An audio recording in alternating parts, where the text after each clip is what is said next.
لیکن یہ باز نہیں آئے اور پے در پے اس بات کی کوشش کرتے رہے کہ یہ مدینے پر، جس کو پہلے یثرب کہا جاتا تھا، حملہ آور ہوں۔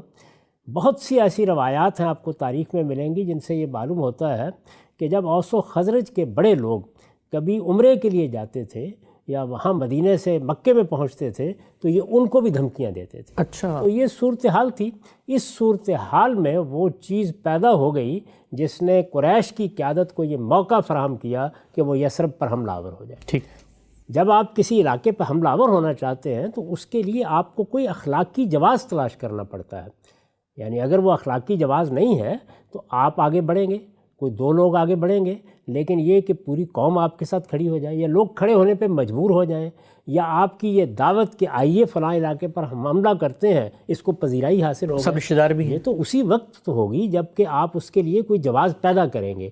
تو وہ جواز اس طریقے سے پیدا ہوا کہ ان کے تجارتی قافلے وہیں سے گزرتے تھے۔ ٹھیک، ایک تاریخ میں گفتگو نقل ہوئی ہے جس میں انہوں نے اوس و خزرج کے سرداروں کو ایک موقع کے اوپر دھمکایا، تو ان کو یہ جب انہوں نے کہا کہ ہم آپ کے لیے یہ دروازے بند کر دیں گے، یہاں عمرہ کرنے کے لیے آپ آتے ہیں اور بیت اللہ کی زیارت کے لیے آتے ہیں، تو انہوں نے جواب میں کہا کہ پھر ہم بھی اس شاہراہ کو بند کر دیں گے جہاں سے تمہاری تجارت ہوتی ہے۔ تو یہ شاہراہ، یہ تجارتی شاہراہ یثرب کے یا مدینے کے قریب سے گزرتی تھی۔ اس شاہراہ سے ہی قافلے آتے تھے عام طور پر، تو ان کا ایک قافلہ آ رہا تھا۔ وہ تجارتی قافلہ ہے جس میں معلوم نہیں کیا سبب ہوا کہ کچھ ایسی فضا پیدا ہو گئی کہ جیسے مسلمان اس پر حملہ کرنا چاہتے ہیں۔ ٹھیک، خود قافلے والوں کے دل میں کوئی اندیشہ پیدا ہوا، یا یہ محض پروپیگنڈا تھا جس کو بنیاد بنا کر حملہ کرنے کی اسکیم بنائی گئی، یہ ساری صورتحال پس منظر میں ہے۔ بہرحال فضا یہ بن گئی کہ مسلمان شاید اس قافلے کے اوپر حملہ کرنا چاہتے ہیں۔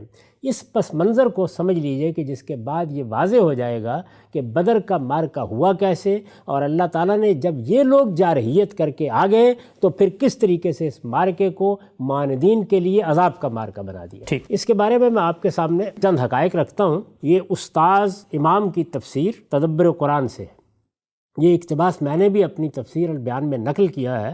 اس میں انہوں نے اس پورے پس منظر کو خود واضح کیا ہے۔ میں نے اس پر یہ لکھا ہے کہ ان آیتوں میں جو کچھ فرمایا گیا وہ کون سی آیتیں ہیں؟ وہ آیتیں جو پچھلی نشست کے آخر میں پڑھی گئی تھی۔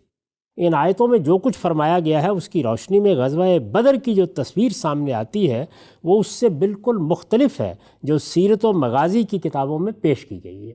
ہمارے ہاں سیرت اور مغازی کی کتابیں چونکہ روایاتی پر مبنی ہوتی ہیں، ان میں بالعموم قرآن مجید کیا کہتا ہے، کسی چیز کو کس طرح دیکھتا ہے، یہ زیر بحث نہیں آتا۔ تو اس پس منظر میں یہ استاذ امام نے لکھا ہے، وہ لکھتے ہیں قرآن سے یہ معلوم ہوتا ہے کہ حضرت صلی اللہ علیہ وسلم یا مسلمانوں کے ذہن میں قریش کے قافلہ تجارت سے تعرض کرنے کا کوئی خیال موجود نہیں تھا۔ یعنی یہ قرآن مجید سے بالکل واضح ہو جاتا ہے کہ نہ کسی قافلے کو چھیڑنے کا کوئی موقع تھا، نہ مسلمانوں نے کبھی یہ خیال کیا کہ وہ قافلے کو لوٹ لیں گے، اس طرح کی کوئی چیز یہاں زیر بحث ہی نہیں تھی۔ قرآن سے یہ معلوم ہوتا ہے کہ حضرت صلی اللہ علیہ وسلم یا مسلمانوں کے ذہن میں قریش کے قافلہ تجارت سے تعرض کرنے کا کوئی خیال موجود نہیں تھا۔ مدینے پر حملے کی ساری اسکیم قریش نے بنائی۔ ٹھیک، یعنی یہ جو کچھ بھی اسکیم بنی، جس کے بعد یعنی پہلا مرحلہ کیا تھا، انہوں نے رسالت مآب صلی اللہ علیہ وسلم کو معاذ اللہ وہیں ختم کرنے کی صحیح کی۔ ہجرت کی رات یہی واقعہ ہوا تھا اور رسالت مآب صلی اللہ علیہ وسلم شاہت الوجوہ کہتے ہوئے نکل آئے تھے وہاں سے۔ پھر غار ثور میں تعاقب کیا گیا، پھر سراقہ نے تعاقب کیا۔ اب انہوں نے یہ کوشش کی کہ کوئی ایسی صورت بن جائے کہ ہم ایک لشکر لے کے جائیں، اور جنگ و جدال میں تو کسی کا مارا جانا کوئی بات ہی نہیں ہوتی، تو وہاں مسلمانوں کو کچل کر رکھ دے۔ مدینے پر حملے کی ساری اسکیم قریش نے بنائی اور اس کے لیے قافلہ تجارت کی حفاظت کا بہانہ تراشا۔ یعنی اصل بات یہ ہوئی، شہرت تو اس کی ہو گئی عام طور پر، اور ہمارے یہاں بھی لوگوں نے اس کو قبول کر لیا کہ مسلمان شاید فی الواقع حملہ کرنا چاہتے تھے۔ تو میں یہ عرض کر رہا ہوں کہ حملہ کرنے کا نہ کوئی ارادہ تھا، نہ تعرض کا کوئی خیال تھا، نہ اس طرح کی کسی چھیڑ چھاڑ کے لیے مسلمانوں کو اسکیم بنائی تھی۔ مدینے پر حملے کی ساری اسکیم قریش نے بنائی اور اس کے لیے قافلہ تجارت کی حفاظت کا بہانہ تراشا۔ قریش مدینے میں مسلمانوں کے جڑ پکڑنے سے بہت خائف تھے۔ انہیں صاف نظر آ رہا تھا کہ ہم تو ان کا خاتمہ کر دینا چاہتے تھے، ان کی دعوت پھیل رہی ہے، ایک چھوٹی سی ریاست وجود میں آ گئی ہے، وہاں ان کو اقتدار حاصل ہو گیا ہے، اور جس طریقے سے اس دعوت کی طرف لوگ لپک لپک کر جا رہے ہیں، اس کا نتیجہ تو یہ نکلے گا کہ ایک دن اس سارے سرزمین عرب میں مسلمان ہی مسلمان ہوں گے۔ قریش مدینے میں مسلمانوں کے جڑ پکڑنے سے بہت خائف تھے۔ مذہبی اناد کے علاوہ انہیں یہ بھی اندیشہ تھا کہ اب مکے اور شام کی تجارتی شاہراہ ان کے لیے محفوظ نہیں رہ گئی ہے۔ یعنی مکے اور شام کی جو تجارتی شاہراہ تھی، یہ جس طرح میں نے عرض کیا، یہ مدینے کے پاس سے گزرتی تھی۔ اس وجہ سے حضرت صلی اللہ علیہ وسلم کی ہجرت کے بعد ہی وہ اس فکر میں تھے کہ کوئی عذر تلاش کر کے مسلمانوں کو ایک قوت بننے سے پہلے ہی ختم کر دیں۔ یعنی یہ پس منظر ہے، یہ صورتحال ہے، اس میں اسکیم بن رہی ہے۔ اب یا تو قافلہ تجارت کے سالار ابو سفیان نے واپسی کے موقع پر کوئی وہمی خطرہ مسلمانوں کے حملے کا محسوس کیا ہو کہ آدمی بھیج کر قریش کو حملے کی خبر بھیج دی۔ یعنی یہ بھی امکان ہو سکتا ہے کہ فلواق کے پاس سے گزرتے ہوئے مسلمان چونکہ شاہراہ کی نگرانی کرتے رہتے تھے، اس کی تفصیلات ہمیں معلوم ہیں، تو یہ خیال ہوا ہو فلواق کے، اس کو مان لیجئے تھوڑی دیر کے لیے کہ ابو سفیان کو یہ خیال ہوا ہو کہ ہو سکتا ہے مسلمان حملہ کرنا چاہتے ہیں۔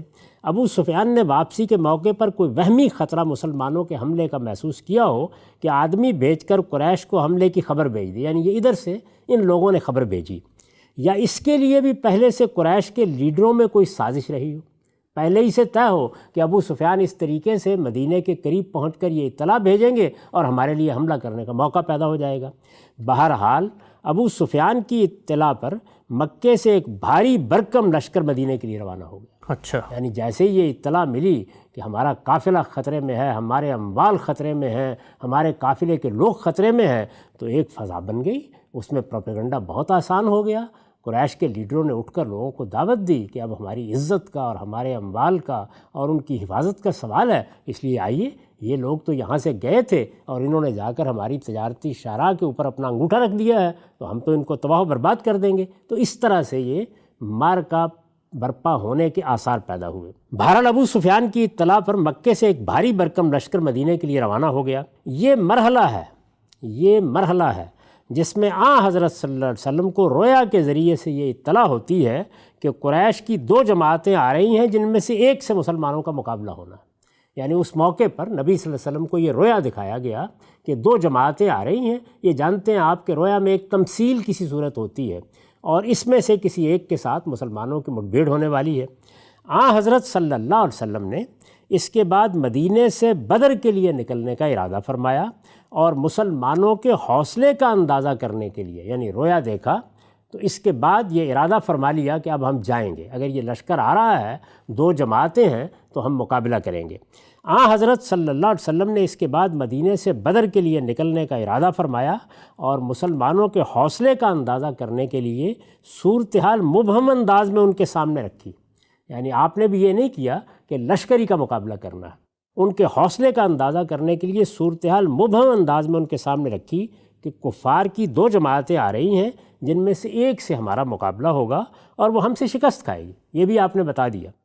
مسئلے کے سامنے آتے ہی مہاجرین و انصار سب سمجھ گئے کہ قریش کی فوج آ رہی ہے اور اس سے معاملہ درپیش ہے۔ چنانچہ ان کے لیڈروں نے پورے جوش و خروش کے ساتھ حضرت صلی اللہ علیہ وسلم کو اپنی وفاداری اور اسلام کے لیے اپنی جانثاری کا یقین دلایا۔ بڑی غیر معمولی تقریریں اس موقع کے اوپر ہوئی ہیں، مہاجرین نے بھی کی ہیں، انصار نے بھی کی ہیں۔ اسی موقع پر وہ جملہ انصار کے لیڈروں نے کہا ہے کہ آپ فکر مت کیجئے، ہم موسیٰ کے ساتھی نہیں ہیں کہ آپ سے کہیں کہ آپ جائیں اور آپ کا خدا لڑے، ہم بعد میں آئیں گے، ہم آپ کے ساتھ نکلیں گے، خواہ ہمیں برق الغمات تک جانا پڑتا ہے اور یمن تک پہ حملہ کرنا پڑتا ہے۔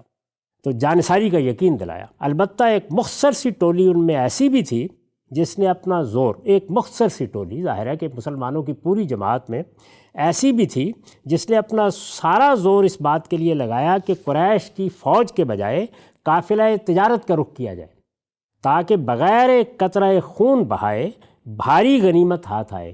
اسی گروہ کو بے نقاب کرنے کے لیے حضور نے اپنی بات مبہم انداز میں پیش کی تھی تاکہ جن لوگوں کے اندر کوئی کمزوری چھپی ہوئی ہے وہ اپنی کمزوری ظاہر کر دیں اور مخلص و منافق میں مرحلہ جنگ پیش آنے سے پہلے ہی امتیاز ہو جائے۔ سبحان اللہ۔ یہ پس منظر ہے جس میں یہ جنگ ہوئی، اور اللہ تعالیٰ نے جس طرح کہ میں نے وہ آیات آپ کے سامنے پڑھی تھیں پچھلی نشست کے آخر میں، واضح طریقے پر بتا دیا کہ ہمارے پیش نظر کوئی قافلہ تجارت نہیں ہے، ہم تو یہ چاہتے تھے کہ حق حق ہو جائے، باطل باطل ہو جائے، اب یہ مارکا ہو رہا ہے تو یہ دن یوم الفرقان بن جائے، اور یہ لوگ جو اس موقع کے اوپر چڑھ دوڑے ہیں اور حملہ آور ہو گئے ہیں تو گویا اپنی مہلت اپنے ہاتھوں ختم کر بیٹھے ہیں، ان کا تو اب یوں سمجھ لیجئے کہ خاتمے کا وقت آ گیا ہے۔ ٹھیک، یہ بات ان آیات میں واضح کر دی گئی۔ تو میں نے یہ عرض کیا تھا کہ اس معاملے میں مجھے یا آپ کو کوئی تقریر کرنے کی ضرورت نہیں ہے، سورہ انفال خود اس پورے واقعے کے اوپر تبصرہ ہے۔ اچھا، اور اس لحاظ سے اگر آپ دیکھیں تو سورہ انفال میں اور سورہ توبہ میں ایک نہایت غیر معمولی تعلق معلوم ہوتا ہے۔ دونوں صورتیں یہ معلوم ہے کہ قرآن کے طریقے کے مطابق توام ہے، یعنی ایک پیر کی صورت میں ہے، ایک جوڑے کی صورت میں ہے۔ سورہ انفال میں کیا ہوا ہے؟ ایک طرف اس آخری مارکے کے لیے تیاری کی ہدایات کی گئی ہیں، لیکن اس پورے مارکے پر تبصرہ بھی کیا گیا ہے۔ تو آپ کہہ سکتے ہیں کہ اگر سورہ توبہ منکرین پر عذاب کی سورہ ہے جو اس کے بعد آنے والی ہے، تو انفال اصل میں معاندین پر عذاب کی سورہ ہے۔ اچھا، اس میں یہ بتایا گیا ہے کہ یہ عذاب کی جو پہلی قسط ہے یہ کس طریقے سے نازل ہوئی۔ اللہ تعالیٰ نے ان لوگوں کی جارحیت کے جواب میں جب اہل ایمان کو کھڑا کر دیا تو نتائج کیا نکلے، اور کیا یہ صرف اہل ایمان تھے، مٹھی بھر اہل ایمان جو کھڑے ہوئے، یہ کوئی سیاسی مارکا تھا، یہ کیا محض مدینے کی حفاظت تھی؟ اللہ تعالیٰ یہ بتاتے ہیں کہ یہ در حقیقت اللہ کا عذاب تھا جس کے لیے یہ سارا اہتمام کر دیا گیا۔ ٹھیک، اس میں یہ ضروری ہے کہ اب آپ بہت اطمینان کے ساتھ اس سورہ انفال کے چند اور مقامات کو بھی سنیں، اس سے خود بخود واضح ہو جائے گا۔ ہو سکتا ہے کہ کسی موقع کے اوپر کوئی ایک آدھ بات ایسی کہنی پڑے جس سے بات کی وضاحت مقصود ہو، ورنہ خود قرآن مجید بڑی وضاحت کے ساتھ، بڑی صراحت کے ساتھ اس سارے معاملے کو واضح کرتا چلا جا رہا ہے۔ یہ میں پہلے جو مقام آپ کے سامنے رکھ رہا ہوں یہ آیت 11 سے شروع ہوتا ہے، یہ ذرا سنیے۔ ارشاد فرمایا ہے کہ یغشیکم النعاس امنۃ منہ وینزل علیکم من السماء ماء لِيُطَهِّرَكُمْ بِهِ وَيُذْهِبَ عَنْكُمْ رِجْزَ الشَّيْطَانِ وَلِيَرْبِطَ عَلَىٰ قُلُوبِكُمْ وَيُثَبِّتَ بِهِ الْأَقْدَامَ إِذْ يُوحِي رَبُّكَ إِلَى الْمَلَائِكَةِ أَنِّي مَعَكُمْ فَثَبِّتُوا الَّذِينَ آمَنُوا سَأُلْقِي فِي قُلُوبِ الَّذِينَ كَفَرُوا الرُّعْبَ فَاضْرِبُوا فَوْقَ الْأَعْنَاقِ وَاضْرِبُوا مِنْهُمْ كُلَّ بَنَانٍ ذَلِكَ بِأَنَّهُمْ شَاقُّوا اللَّهَ وَرَسُولَهُ وَمَن يُشَاقِقِ اللَّهَ وَرَسُولَهُ فَإِنَّ اللَّهَ شَدِيدُ الْعِقَابِ ذَلِكُمْ فَذُوقُوهُ وَأَنَّ لِلْكَافِرِينَ عَذَابَ النَّارِ۔ اب یہ قرآن مجید کی آیات ہے، اب ذرا ان کا ترجمہ سنیے۔ یاد کرو جب اللہ اپنی طرف سے تمہاری تسکین کے لیے تم پر اونگ طاری کر رہا تھا، یعنی اندازہ کیجئے کہ ایک مارکے میں مسلمان اتر رہے ہیں اور ادھر سے اللہ تعالیٰ کی طرف سے کیا نصرت کا اہتمام ہو رہا ہے، کیا سکینت اتاری جا رہی ہے۔ یاد کرو جب اللہ اپنی طرف سے تمہاری تسکین کے لیے تم پر اونگ طاری کر رہا تھا اور آسمان سے تم پر پانی برسا رہا تھا، یعنی یہ اہتمام ہو رہا تھا آسمان سے کہ اس کے ذریعے سے تمہیں پاک کرے اور تم سے شیطان کی نجاست دور کرے اور تمہیں کچھ دیر کے لیے سلا کر تمہارے دلوں کو اس سے مضبوط کرے۔ یہ کوئی معمولی نعمت نہیں ہوتی کہ عین مارکے میں جب نیندیں اڑی ہوتی ہیں اس وقت اونگ آ جائے، اس موقع پر پانی برسے، اس موقع پر لوگوں کے لیے نہانے، غسل کرنے اور نشاط حاصل کرنے کا موقع پیدا کر دیا جائے اور تمہیں کچھ دیر کے لیے سلا کر تمہارے دلوں کو اس سے مضبوط کرے اور تمہارے قدم جما دے۔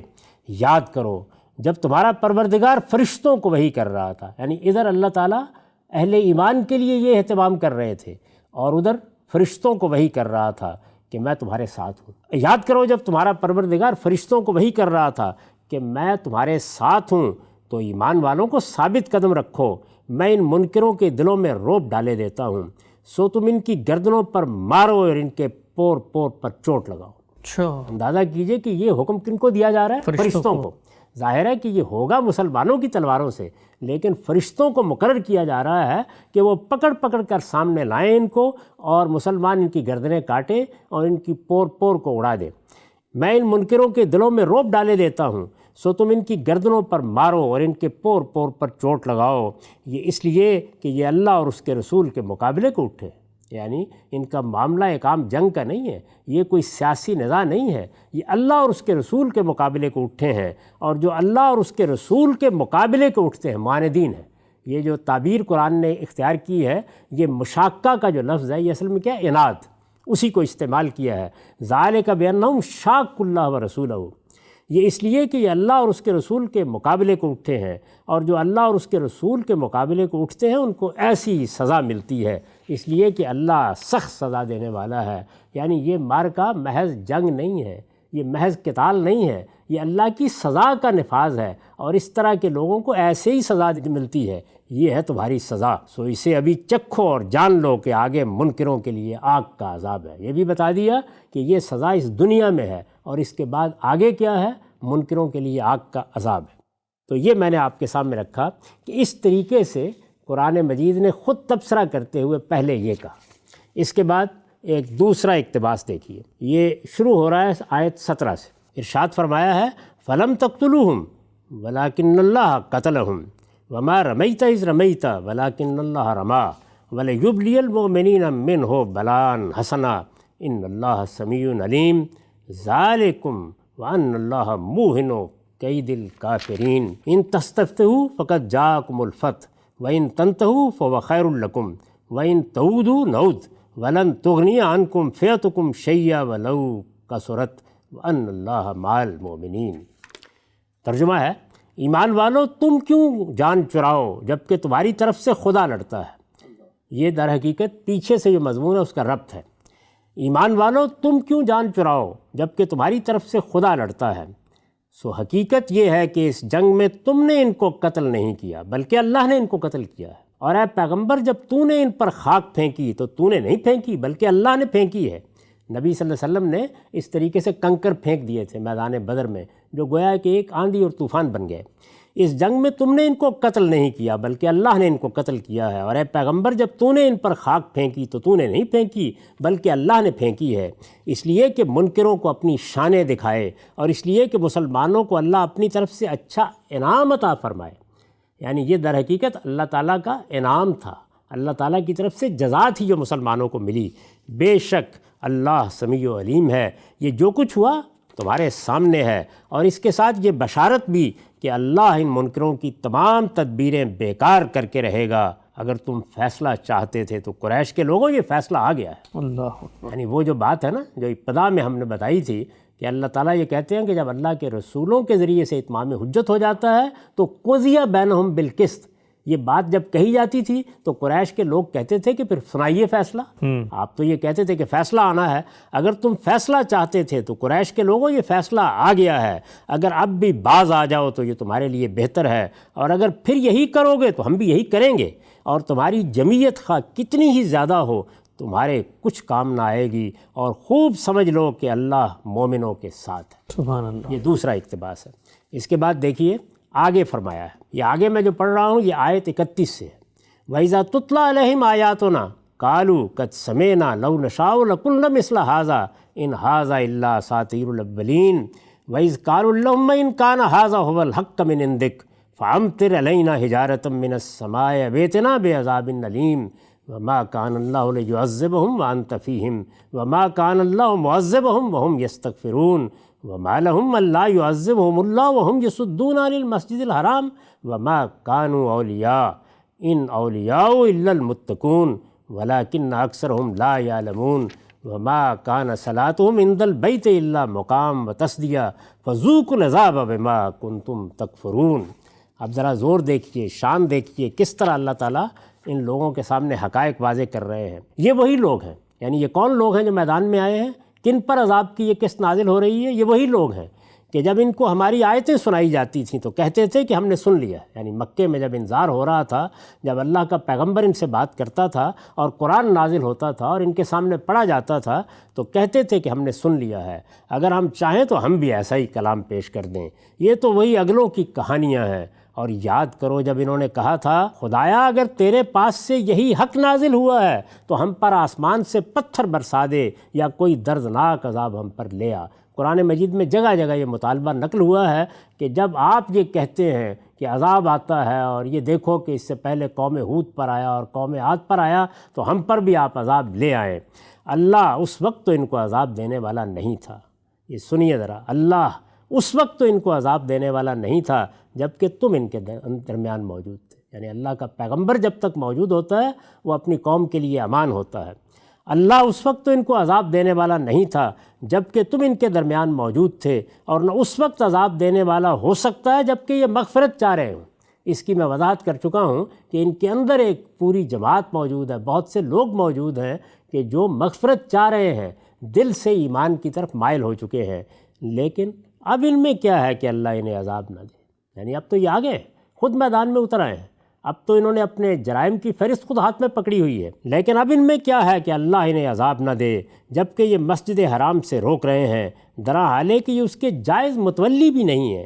اس کے جائز متولی تو صرف خدا سے ڈرنے والے ہو سکتے ہیں، ہاں مگر ان میں سے اکثر اس بات کو نہیں جانتے۔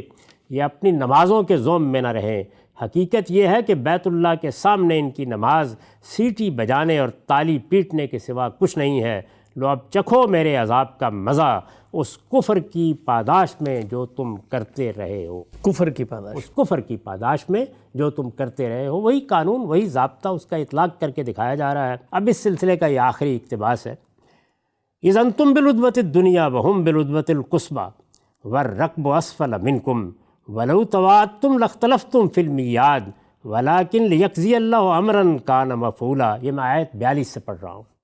لِیَہْلِکَ مَنْ ہَلَکَ عَن بَیِّنَةٍ وَیَحْیَیَ مَنْ حَیَّ عَن بَیِّنَةٍ وَإِنَّ اللَّهَ لَسَمِیعٌ عَلِیمٌ اذ یُریکُہُمُ اللَّهُ فِی مَنَامِکَ قَلِیلًا وَلَوْ أَرَاکَہُم کَثِیرًا لَفَشِلْتُم وَلَتَنَازَعْتُم فِی الْأَمْرِ وَلَکِنَّ اللَّهَ سَلَّمَ إِنَّهُ عَلِیمٌ بِذَاتِ الصُّدُورِ وَإِذْ یُریکُمُوہُم إِذْ الْتَقَیْتُم فِی أَعْیُنِکُم قَلِیلًا وَیُقَلِّلُکُم فِی أَعْیُنِہِم لِیَقْضِیَ اللَّهُ أَمْرًا کَانَ مَفْعُولًا وَإِلَى اللَّهِ تُرْجَعُ الْأُمُورُ۔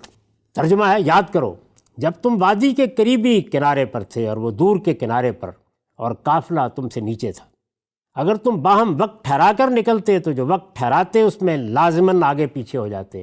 اب یہ دیکھیے اللہ تعالیٰ اپنی اسکیم بتا رہے ہیں کہ چونکہ ہم یہ طے کر چکے تھے کہ یہ معرکہ ہر حال میں ہونا ہے، تو اگر صورتحال یہ تھی کہ وہ ادھر سے نکلے تھے کہ ہم قافلے کو بچانے نکلے ہیں اور قافلہ اس سے پہلے ہی خطرے کی زد سے نکل جاتا تو یہ معرکہ ہو ہی نہ سکتا۔ یعنی مشرکین جو ہے مکہ کے، ظاہر ہے کہ مشرکین عرب یا مشرکین مکہ یا قریش کی لیڈرشپ وہ تو یہ کہہ کر نکلی تھی کہ ہم قافلے کی حفاظت کے لیے جا رہے ہیں، تو اگر قافلہ آگے بڑھ جاتا اس سے پہلے کہ لشکر اس جگہ تک پہنچتا یا مسلمان کہیں باہر نکل کر ان کے مقابل میں آتے تو یہ معرکہ ہو ہی نہیں سکتا تھا۔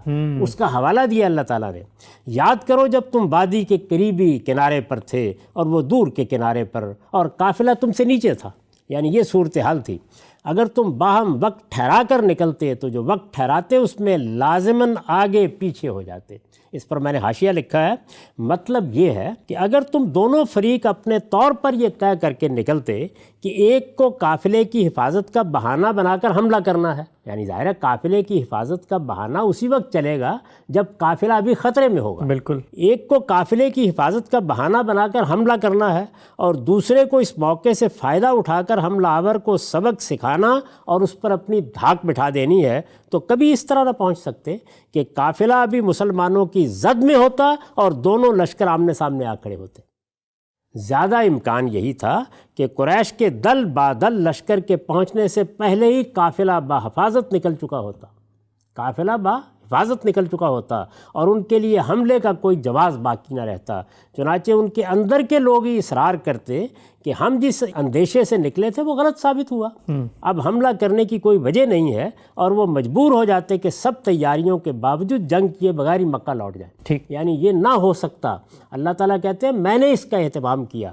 یاد کرو جب تم وادی کے قریبی کنارے پر تھے اور وہ دور کے کنارے پر، اور قافلہ تم سے نیچے تھا، اگر تم باہم وقت ٹھہرا کر نکلتے تو جو وقت ٹھہراتے اس میں لازماً آگے پیچھے ہو جاتے، لیکن اللہ نے کوئی فرق نہیں ہونے دیا، اس لیے کہ اللہ اس معاملے کا فیصلہ کر دے جس کو ہو کر رہنا تھا، تاکہ جس کو ہلاک ہونا ہے وہ حجت دیکھ کر ہلاک ہو، اور جسے زندگی حاصل کرنی ہے وہ حجت دیکھ کر زندگی حاصل کرے۔ یہ دیکھیے، یہ ہیں وہ بینات، یہ ہے اللہ کی وہ حجت جو نمایاں ہوتی ہے، جو اس یوم الفرقان کو نمایاں ہوئی۔ اتمام حجت اس سے ہوتا ہے، یعنی یہ وہ حجت ہے، اور اس میں تو کوئی شبہ ہی نہیں کہ اللہ سمیع و علیم ہے۔ یاد کرو اے پیغمبر، جب اللہ تمہارے خواب میں ان کو تھوڑا دکھا رہا تھا، اب ایک دوسری بات دیکھیے، اللہ تمہارے خواب میں ان کو تھوڑا دکھا رہا تھا، اگر وہ کہیں تم کو انہیں زیادہ دکھا دیتا تو ضرور تم لوگ ہمت ہار جاتے۔ یعنی قریش کے لشکر کو رویا میں کم کر کے دکھایا جا رہا تھا، اور جو معاملہ درپیش تھا اس کے بارے میں جھگڑنے لگتے، نزاع پیدا ہو جاتی، مسلمان باہر ہی نہ نکلتے، مگر اللہ نے بچا لیا۔ یقیناً وہ دلوں کا حال تک جانتا ہے، اور یاد کرو جب تمہاری مٹبھیڑ کے وقت وہ تم لوگوں کی نگاہوں میں انہیں کم کر کے دکھا رہا تھا، یعنی ادھر صورتحال یہ تھی، تم لوگوں کو کی نگاہوں میں انہیں کم کر کے دکھا رہا تھا اور تمہیں ان کی نگاہوں میں کم کر کے دکھا رہا تھا تاکہ وہ آئیں حملہ کریں، تاکہ وہ حملہ کرنے آئیں۔ یاد کرو جب تمہاری مٹبھیڑ کے وقت وہ تم لوگوں کی نگاہوں میں انہیں کم کر کے دکھا رہا تھا اور تمہیں ان کی نگاہوں میں کم کر کے دکھا رہا تھا، تاکہ اللہ اس معاملے کا فیصلہ کر دے جس کو ہو کر رہنا تھا۔ یہ دیکھیے، تاکہ اللہ اس معاملے کا فیصلہ کر دے، لیجزی اللہ امرا کان مفعولا، وہاں کیا الفاظ ہیں اصل قانون میں؟ قضی بینہم بالقسط وہم لا یظلمون، لیجزی اللہ امرا کان مفعولا والی اللہ ترجع الامور، تاکہ اللہ اس معاملے کا فیصلہ کر دے جس کو ہو کر رہنا تھا۔ حقیقت یہ ہے کہ تمام معاملات اللہ ہی کی طرف لوٹتے ہیں۔ سبحان اللہ۔ یہ آپ نے سن لیا، یہ در حقیقت قرآن کا تبصرہ ہے سورہ انفال میں جنگ بدر پر۔ یہ جنگ بدر کیا تھی؟ یہ اللہ کے عذاب کی پہلی قسط تھی۔ یہ جنگ اس لیے ہوئی کہ اللہ چاہتے تھے کہ حق حق ہو جائے اور باطل باطل ہو جائے۔ اب ایک مرتبہ خاتمے میں اس اقتباس کو پھر سن لیجئے جو پچھلی نشست کے آخر میں میں نے سنایا تھا اور جس میں یہ بتایا گیا تھا کہ یہ سارا معاملہ کیا ہوا۔ ارشاد فرمایا تھا، کما اخرجک ربک من بیتک بالحق وان فریقا من المؤمنین کارہون یجادلونک فی الحق بعد ما تبین کانما یساقون الی الموت وهم ینظرون واذ یعدکم اللہ احدی الطائفتین انہا لکم وتودون ان غیر ذات الشوکۃ تکون لکم ویرید اللہ ان یحق الحق بکلماتہ ویقطع دابر الکافرین لیحق الحق ویبطل الباطل ولو کرہ المجرمون۔ اب ذرا سنیے اس کا ترجمہ دوبارہ، کس طریقے سے اللہ تعالیٰ نے یہ بات کہی تھی۔ اسی طرح کی صورتحال اس وقت پیش آئی تھی جب تمہارا پروردگار تمہیں ایک مقصد حق کے ساتھ تمہارے گھر سے نکال لایا تھا، یعنی مسلمان نہ نکلتے، نکال لایا تھا، اور مسلمانوں کے ایک گروہ کو یہ سخت ناگوار تھا۔ وہ اس مقصد حق کے معاملے میں تم سے جھگڑ رہے تھے، ایک گروہ، اس کے باوجود کہ ان پر وہ اچھی طرح واضح تھا۔ ان کا حال یہ تھا کہ گویا آنکھوں دیکھے موت کی طرف ہانکے جا رہے ہیں۔ اس وقت کو یاد کرو جب اللہ تم لوگوں سے وعدہ کر رہا تھا کہ دونوں گروہوں میں سے ایک تمہیں مل جائے گا۔ اللہ وعدہ کر رہا تھا، تم چاہتے تھے کہ تمہیں وہ ملے جو مسلح نہیں ہے، اور اللہ چاہتا تھا کہ اپنے کلمات سے حق کا بول بالا کرے اور منکروں کی جڑ کاٹ دے، تاکہ حق کو حق اور باطل کو باطل کر دکھائے، خواہ ان مجرموں کو وہ کتنا ہی ناگوار ہو۔ اور پھر آخری حصہ بھی سن لیجئے، استستغیثون ربکم فاستجاب لکم انی ممدکم بالف من الملائکۃ مردفین وما جعلہ اللہ الا بشرا ولتطمئن بہ قلوبکم وما النصر الا من عند اللہ ان اللہ عزیز حکیم۔ یاد کرو جب تم اپنے پروردگار سے فریاد کر رہے تھے تو اس نے تمہاری فریاد سن لی اور فرمایا کہ میں 1000 فرشتے تمہاری مدد کے لیے بھیج رہا ہوں جو لگاتار پہنچتے رہیں گے۔ یہ اللہ نے صرف اس لیے کیا کہ تمہارے لیے خوشخبری ہو اور اس لیے کہ تمہارے دل اس سے مطمئن ہوں، ورنہ حقیقت یہ ہے کہ مدد تو اللہ ہی کے پاس سے آتی ہے۔ یقیناً اللہ زبردست ہے، بڑی حکمت والا ہے۔ سبحان اللہ۔ یہ ہے بدر، یہ ہے وہ معرکہ، یہ ہے عذاب کی وہ پہلی قسط جو اللہ تعالیٰ کی طرف سے نازل کی گئی اور بدر کے میدان میں نازل کی گئی، اور اس لحاظ سے بدر کو اللہ تعالیٰ یوم الفرقان کہتے ہیں۔ یہ در حقیقت اللہ کی بینہ تھی جو لوگوں کے سامنے آئی، یہ وہ حجت تھی جو لوگوں نے اپنی آنکھوں سے دیکھ لی۔ اس طریقے سے قریش کی پوری قیادت یہاں کھیت رہی۔ یہ میں اس سے پہلے بھی عرض کر چکا اور اب پھر آپ کو بتا دیتا ہوں کہ دنیا کے مارکوں میں یہ اس لحاظ سے منفرد مارکہ ہے کہ اس میں عام لوگ بہت کم ہیں کہ جو مقتول ہوئے۔ ظاہر ہے کہ لوگ مارے جاتے ہیں جب جنگ ہوتی ہے، اس میں قریش کی ساری قیادت ختم ہوئی، اچھا، یعنی قریش کی لیڈرشپ۔ یہ در حقیقت مارکہ انہی کے لیے اللہ تعالیٰ نے اسباب پیدا کیے کہ برپا ہو جائے۔ اور پھر اس کے بعد جس طرح کے میں نے اس کی ساری تفصیلات آپ کے سامنے رکھ دی ہیں کہ کس طرح سے مسلمانوں کو آمادہ کیا گیا، کس طرح سے حالات پیدا ہوئے، کس طرح سے قافلہ وہاں آیا، کیا صورت ہوئی کہ ادھر سے مسلمان پہنچ گئے، ادھر سے وہ پہنچ گئے، اور پھر 1000 فرشتے کھڑے ہیں اور وہ یہ کہہ رہے ہیں کہ ان کی پور پور کے اوپر چوٹ لگاؤ۔ یہ صورتحال جو پیدا کی گئی اللہ تعالیٰ کی طرف سے، تو میں نے عرض کیا کہ اس میں کون لوگ کھیت رہے، کون ہدف بنے؟ یہ قریش کی قیادت، معاندین ہیں جو اس میں سب کے سب مارے گئے۔ قریش کی یہ قیادت جب گرائی جا رہی تھی، جب لوگ ان کو مار رہے تھے، تو اس سے بہت پہلے رسول اللہ صلی اللہ علیہ وسلم کے بارے میں روایتوں میں آتا ہے کہ میدان میں کھڑے ہو کر آپ نے یہ بتایا کہ یہاں ابو جہل گرے گا اور یہاں عتبہ گرے گا اور یہاں فلاں گرے گا اور یہاں فلاں گرے گا، وہ پوری کی پوری قیادت۔ اگر آپ کبھی قریش کے مقتولین کی فہرست ترتیب دیں تو آپ کو اندازہ ہوگا کہ ان میں 70 لوگ جس طرح کہ بتایا جاتا ہے غالباً مارے گئے، ان میں کتنی بڑی تعداد قریش کے رہنماؤں کی تھی۔ اس میں بھی ایک دلچسپ چیز یہ ہے کہ یہ معرکہ ہو گیا، اس معرکے میں 2 لوگ وہ ہیں کہ جنہوں نے قریش کے لیڈروں کی حیثیت سے اس میں شرکت کی، لیکن وہ کسی کی تلوار کی زد میں نہیں آئے اور نہیں مارے گئے۔ ان میں سے ایک کون ہے؟ عقبہ بن ابی معیط، دوسرے کون ہیں؟ نضر بن الحارث۔ یہ آپ نے ان کا ذکر پڑھا ہوگا اس موقع کے اوپر جب کہ وہ غنا کا معاملہ ہوا تھا۔ یہ دونوں کے دونوں اس میں لوگوں کے تلواروں کی زد میں نہیں آئے، تو یہ قیدی ہو گئے۔ یہ معلوم ہے کہ بہت سے لوگ قیدی کی حیثیت سے پکڑ لیے گئے تھے۔ قیدیوں کے بارے میں اللہ کا قانون یہ ہے اور وہ بیان ہو چکا ہے کہ ان کو اب یا تو احسان کے طور پر رہا کرنا تھا یا فدیہ لینا تھا، لیکن ان دونوں کو الگ سے نامزد کر کے کہہ دیا گیا کہ یہ معاندین کی گردنیں مار دی گئی۔ اچھا، اور پھر یہی نہیں ہے، اس کے علاوہ ایک بہت بڑا آدمی ہے کہ جو نہیں آیا، جس نے اپنے آپ کو اس سے بچانے کی صحیح کی۔ بعض لوگوں کو یہ معلوم تھا، وہ جانتے تھے کہ یہ اللہ کا عذاب ہے جس کو ہم دعوت دینے کے لیے جا رہے ہیں، اور اس میں ابو لہب کی بھی ذہانت کی داد دیں کہ اس کا بھی یہی خیال تھا۔ وہ یہ سمجھتا تھا کہ اس معرکے میں اگر ہم اترے تو یہاں سے واپس نہیں آئیں گے، لیکن حمیت جاہلیت، انسان جب اپنی انا کا اسیر ہوتا ہے، جب وہ یہ کوشش کرتا ہے کہ وہ اپنا بھرم قائم رکھے۔ ابو جہل کے ساتھ بھی یہی معاملہ تھا، لیکن وہ آیا، یہ نہیں آیا، اس نے اپنی جگہ کسی کو بھیج دیا۔ لیکن اللہ تعالیٰ نے کیا کیا اس کے ساتھ، اور یہ میں عرض کروں کہ اس کی پیشین گوئی ہو چکی تھی۔ جس طریقے سے بدر کی پیشین گوئی پہلے سے موجود تھی، جس طرح سے سورہ قمر میں نے آپ کو سنایا تھا کہ یہ بتایا گیا تھا کہ ان کا لشکر جب آئے گا تو یہ منہ پھیر کر بھاگیں گے اور ان کو کس انجام سے دوچار ہونا پڑے گا۔ جس طرح آپ دیکھیں گے آگے، اور اس سے پہلے میں بیان کر چکا ہوں کہ حدیبیہ کے موقع پر اللہ تعالیٰ نے کیا فرمایا تھا۔ تو ابو لہب کے بارے میں، جو بہرحال ان کے سرداروں میں بڑی غیر معمولی حیثیت رکھتا تھا، قرآن نے بتا دیا تھا۔ قرآن مجید میں قریش کے سرداروں میں وہ واحد شخص ہے جس کا نام لے کر بتایا گیا ہے کہ اس کا انجام کیا ہونے والا ہے۔ اور یہ سورت بدر سے پہلے کی ہے؟ سورہ یہ بدر سے پہلے، یہ مکے میں نازل ہوئی ہے، اس موقع کے اوپر بتا دیا گیا تھا۔ ذرا سنیے کیا بتایا گیا تھا۔ تبت یدا ابی لہب وتب ما اغنی عنہ مالہ وما کسب سیصلی نارا ذات لہب وامرأتہ حمالۃ الحطب فی جیدہا حبل من مسد۔ ابو لہب کے ہاتھ ٹوٹ گئے اور وہ خود بھی ہلاک ہوا۔ اس جملے کو سمجھ لیجئے، ہاتھ ٹوٹ گئے، یہ اصل میں تعبیر ہے اس بات کی کہ اس کے آبان و انصار سب مارے گئے، یعنی صرف ابو لہب نہیں، اس کے دوسرے لوگ بھی، وہ لیڈر بھی، وہ حواری بھی، وہ زعماء بھی جو اس کے ساتھ اس دعوت کی مخالفت کر رہے ہیں، سب کے لیے ہلاکت کا فیصلہ ہو گیا ہے۔ میں نے اس پر لکھا ہے یعنی اس کے آبان و انصار ہلاک ہوئے اور اس کا اقتدار ختم ہو گیا۔ اس مفہوم کے لیے یہ تعبیر اردو زبان میں بھی موجود ہے۔ آیت میں ماضی کا صیغہ مستقبل میں اس پیشین گوئی کے پورا ہونے کی قطعیت پر دلالت کرتا ہے، گویا اس کا ہونا ایسا یقینی ہے جیسے وہ ہو چکی ہے۔ ابو لہب کے ہاتھ ٹوٹ گئے اور وہ خود بھی ہلاک ہوا، نہ اس کا مال اس کے کام آیا اور نہ وہ خیر جو اس نے کمایا۔